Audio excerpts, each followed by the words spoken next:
And thanks very much for being with us, Senator Paul. We really appreciate your taking the time. You and Secretary Kerry got into it today during the hearing, and I waited all day for it, and then of course, you delivered. Over the question of whether Assad would use chemical weapons, and I just wanted to play that little exchange briefly for those who didn't get a chance to see it. Here you are. If the United States of America doesn't do this, Senator, is it more or less likely that Assad does it again? You want to answer that question? I don't think it's known. I don't think is it more or less likely that he does it again? You have the attack. I think it's unknown whether it's more or less likely whether you have the attack. Senator, it's not unknown. If the United States of America doesn't hold him accountable on this with our allies and friends, it's a guarantee Assad will do it again. A guarantee. You looked a little skeptical there. How do you feel now? Did Secretary Kerry win you over at all? Well, he sounds like he must be a clairvoyant because he can predict the future now, and so we should ask him for stock tips, you name it. Who's going to win the Kentucky Derby next year if he can guarantee the future?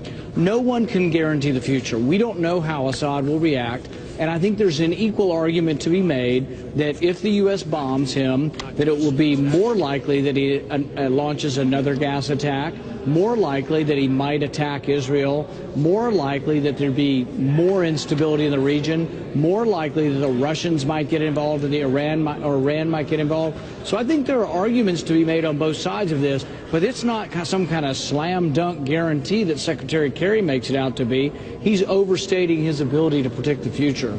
Now, you said the president's request to strike probably will pass the Senate today, but you don't agree that the president has the constitutional authority to order a strike on Syria without congressional approval. You were also very clear on that. And I wanted just to play, Secretary Kerry, as you know, got very passionate when you said that to him, and here is what he said to you. We don't want to go to war. We don't believe we are going to war in the classic sense of taking American troops and America to war. The president is asking for the authority to do a limited action that will degrade the capacity of a tyrant who has been using chemical weapons to kill his own people. The president is not asking you to go to war. He's not asking you to declare war. He's not asking you to send one American troop to war. But obviously he did leave boots on the ground as an option on the table. Well, and here's the thing is, soldiers, you know, are sailors, they're Air Force pilots, they're technicians, CIA, there's all kinds of people who will be involved in this effort. To say this is not war, it's just plain not accurate. To say it's a small war, well, he's starting out with a small war, but can a small war like Vietnam that he served in become a big war?